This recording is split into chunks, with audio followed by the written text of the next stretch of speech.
atu tan ne ka sia her ngai mi pakhat chu zai da si ti sia chon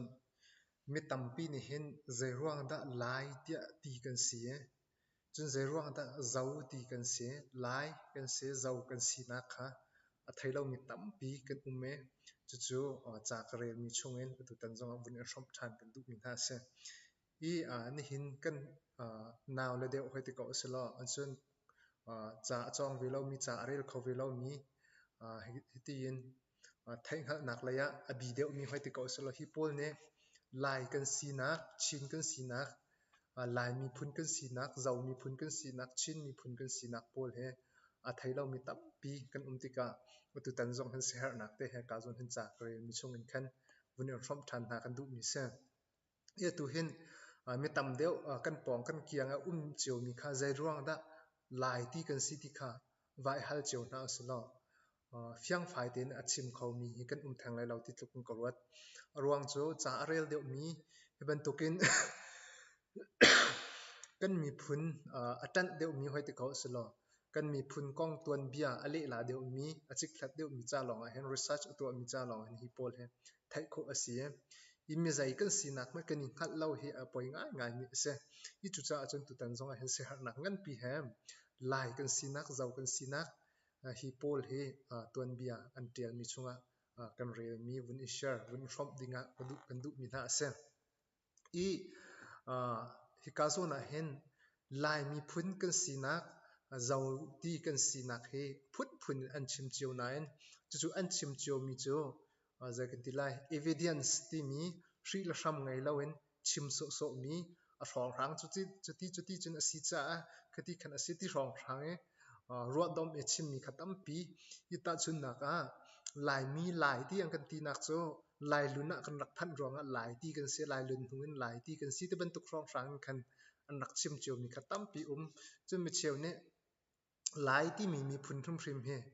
valai chunga hen an rak mi kan si cha hen lai ti kan si ko te ban tuk rong rang ei loin chim mi khatam pi kan mu ko mi I hi chung an hen cha kan rel mi chung an hen atu tan na zai ban tuk cha da vun I cher chanin in shom kan du na ti sia chon pungun taw ne atial mi he hri sham ngai mi cha si cha hi chung an hen lai ti kan si nak zau ti mi phun min pek kan si nak kong he tu tan na hen vun lang tar ka du mi se I hi cha kan rel mi chung kan lu thla na hen zai da ro ok pakhat kan ti sia chon lai tlanga arak phan mi lai mi marang ral boy hoi te ko slo lai mi kan kong lam atial tu pol a hlat thlai tu pol marang ral ka pol truck and carry ti mi ne an lang ter ni nga chon lai ti mi khoi kan dan nan rat an ti na hen lai lun te bentuk khoi kan dan nan rat te bentuk hin an ti tik na chukwa atin zagan ti lai volai chunga lo nak mun lam ha hoi te ko slo volai ne thai lo mi mun lam ha mi phun si nak in rak I chim to ni si ti ka se I chim du mi chu thak and carry ti mi marang ral boi zong ne hen lai ti mi min kan put nak chin ti mi min kan put nak zau ti min kan put nak pol he mi ne an kan au nak so menin an ma ne an kan au so nak menin khen rak thai rak tial mi sido city khe cha kan rel mi chunga thak and carry and tial mi chung long kan kho mi se I atu tani lai ti kan si nak la zau ti kan si nak kan vun lang tar te ka hen zaitin da thil tuning si kan ti sia chon tuam bia kan rel ti ka tlok ram mi china ram chunga hen mi phun te naw asmi na national minorities hoi ti ko islo mi phun te naw pol he somruk rang lo bak an ti se I kan thai di ban tukin lai mi phun chu tlok in ra mi kan si tia kan ti chang ban tuk in he ka cha uk chung kan rel mi chung zonga hen national minorities pol he somruk leng talukram a hen mi phunte naw han ti hi cha kan rel ti ka kan mu ko mi se I chu mi phunte te naw na chu zang ti lai an ma talukram me nitlak lai kama hen zai ban tuk phun pol dan kan ti se chon Uyghurs ti mi la Hais ti mi la Tibetans ti mi la chun Kazakhs ti mi la Tongxiang ti mi la Mongolians ti mi la Khalkhas ti mi la chun tu ti mi le Uzbeks ti mi le Tartars ti mi le Tatchaks ti mi le Manchus ti mi chun Salongs ti mi le Sala ma mi phun pol na kha atu chak lai kam nitlak lai kam a khen an ti khase I chun nitlak lai ram sorry thlang lai hoiti kau uslo thlang lai a hen thlang lai kam a hen nitlak lai a hen zaidan ti sia chon Tibetang ti mi ti se chon yi ti mi chun miao ti mi chun hui ti mi chun tai ti mi chun pui ti mi le minchia ti mi chun nashi ti mi chun kao ti mi ma mi phun pol kha thlang lai a ti se atu tuluk rama khen chun an rami alai phang lai thlang lai kama khen zaidan ti se chun chuang ti mi la mio ti mi la yao ti mi la tong ti mi la hui chun li ti mi chun kuolo ti mi la ling ti mi la chun lai ti mi chun middan ti mi phun he atu thlang lai taluk rami alai song sang khen mi an si ti khase I hi chung an chim du mi chu taluk ram I an rami alai phang thlang lai kam deu mi chung a hen lai ti mi phun te naw he an ve I chun Taiwan te kul chunga khen zai mi phun dan ti chun Kaohsiung ti mi phun khen ti se chun ni chua lai kama khen zai mi phun dan ti se chun Korean ti mi la Manchus ti mi la Mongolians ti mi la Hui ti mi la Tahua ti mi phun an ve ti se I hi mi phun te naw te naw na ka hen minong tambik phun chu chuang ti mi la Uyghurs ti mi la Hui ti mi la Yi ti mi la Tibetans ti mi la Miao ti mi la Mongolians ti mi la Pui ti mi la Korean la Yao ti mi la Tong la Tai ti mi phun pol he an tambik mi phun an si tia tuluk tuan bia atial tu wangshu tang me hen zai ban tuk cha ok chung da atial ti se chon China lands of many national minorities by wangshu tang ti mi cha ok chung a hen ma pol atial mi kha kho an si ti ka se I chim du mi cho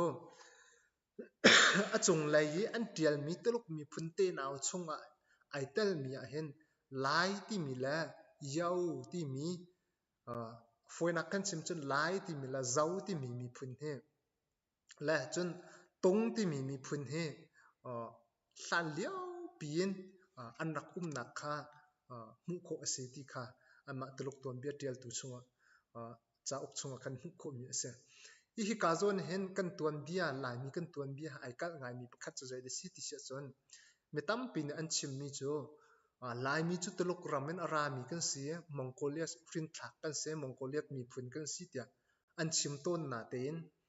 hi ka zon a hen Mongolia zong he mi phun te naw mi phun pakhat chungin ara mi an si kau nain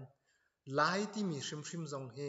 tuluk mi phun te naw chunga lai ti mi phun zong he an rak ve nak he ka zon han hu kho ase I chu cha chun mi cheu ne Mongolia ti Mongol hrin thak kan si ti he an chim nain lai ti mi la zau ti mi hrim he tuluk mi phun chunga an rak ve nak he ka hen ton bia kan rel ti kan hu kho mi ase I atu zai cha da lai ti mi la zau ti mi zai kan ti lai mi phun kan si nak tham thok nak he tuluk China ramin lai ti mi hrim arak nak la zau ti mi hrim arak me chu lai mi kan si kau ti zai tin da kan fe tar kho ti sia chon tuluk mi phun ne hen mi phun tam pi som ruk le an ngai mi chunga hen lai ti mi phun he hika an luk heng a hen sam item mi phun an si ve ti khase I atu hlan lio lai mi kan pu pan ha an tuan bia an nun phong zau tik zong a hen lai mi kan pu pan ha ne hen an luk heng a hen sam ai tom mi phun an ve hi ka amhai lai deuh zong hen tom mi phun an ve ti kha chim du mi ase hi a bikin lai ni chon hi ka chon phai lai ya hen an sam ani tom ti kha ka zon hen kan hu kho mi kha se i chu cha chon kan chim du bik mi chu telegram hrim hen lai ti mi phun he kan rak chang nak chun zau ti mi phun zong he kan rak chang nak kha hu kho ase i zai ruang kan ti sia chon national minorities of china ti mi cha uk chunga hen chu via te mi phun lai la zau la tong ti mi phun chu an rak chang hrim nak kha hu kho ase i chu lenga tuluk phun chunga hen kan chim chang ban tuk in an mi phun nun phong la kan nun phong ai kha nak kha tam pi hu kho ase e atu lai mi phun hoi te kau aslo kan min atu chan tiang lai la zau tia ti kan sina kan racial name hoi te kau aslo racial name hrim he lai kan raksi zau kan sina kha ka hen mu kho ase i chu cha chun atoi na kan chim asia chon lai ti mi la zau kan ti mi phun hi kan mi phun tha he lai ti mi la zau ti mi phun kan sina khe kan min hrim he kan ma mi phun min arak si chang na khai ka zon hen tuam bia kan rel ti ka hen mu kho ase chu pungun taw na tial mi chunga se mi cheu ni chon mongkol hrin thak pai kan si ko cho teluk zegan ti lai mi phun te naw chung hrin thak chu kan sko nan mongkol hrin thak kan si tia ate mi khatam pi kan i asnain chu mongkol hrin thak kan si nak zong cho kan rat nak tak tak he mongkolen sido asiko mongkolen chinlungin te ban to kan rat nak hi dot thlat ti ka hen mongkol hrin thak sido kan si ti do rang long khen an rak chim kho mi ase ve asnan kan nun phong la zegan ti lai kan to kan ni nun pi mi hoi ti ko sulo kan thiam nak te na pol vun chui thlai tik vun zau ti ti ka hen tuluk hrin thak chu kan se ko tuluk ram chungin arak ra mi chu sido kan se ko ni asna bal tein chu tuluk ram kan rat nak chun zai bip tuk mi phun si set da kan si ti kha fiang an thai kho mi kha se lo mi cheu ne mongkol ante mi cheu ne lai si ti khan ate mi kha ve asi i hi chung zong khen nang ne zai ban tuk si set da na rak zum deuh chan rel mi chung zong in khan comment rak tel ve te lo zai ban tuk mi phun hrin thak da kan rak si deuh kan original hrim mi phun hrim a hen lai kan rak si ko nak zau kan rak si ko nak he nang zai tin ta na hu ve ti zong kha kan comment rak tel kho se e chu cha chon atu zong a khen zau kan ti mi chu atu ti dim zau khe chim du mi ka si lai kan ti mi chu atu lai mi hoi te ko sula kha than tlang falam te ban tuk lai kha chim du mi kha se i hi chung hrim a hen zau ne a fiang mi chu zau mi kan se lai mi kan se lo an ti mi hrim zong he atuan bia tha ten bun rel ti ka hen tuluk ram hrim in zau ti mi phun an rak chang nak zong kha hi kan u naw zau mi ta ne kan rak an rak hu chung nak kha ven ruanga lai kan se lo zau kan si tia ani ti ve nak zong asilai ti khe ruwa nak tampi i chun cha an tial mi chung zong an chu ani dir pi mi aseve chu cha chon lai ti mi phun zong mi phun pakhat teluk ram mi phun te naw pakhat an rak si nak zau ti mi phun zong he teluk ram kan rat nak hrim zong an mi phun te naw phun khat kan rak si nak kha hu kho ase chu chunga chon kol ram chunga khwa asami kan si nak kha ka zon hen hu kho ase i atlang pin chin mi phun chu kan sidi ti tu kha he ka hen kan hu kho mi tuan bia kan rel ti ka kan hu kho mi kha se i chu vial chu sa lo atu video zonga lai ti mi kan tuan bia la chin ti mi kan tuan bia la kan nun phong hi kong happy lain kan hot la kan cha happy lain tampi video shom ding umri e video kan che mi zong tampi khom phun si chung kan youtube ka subscribe ak to ve ban tu kan mi phun kan hot la kan cha bi thu happy lain kan tuan bia kong happy lain tampi knowledge nga vi lai le chap vi lai ti zong kha dok nak pi ka bia hun an cha kan du mi se ma via chu sri sa la no video tu akan kan mi tong than te na lai chun than dong tha di u bai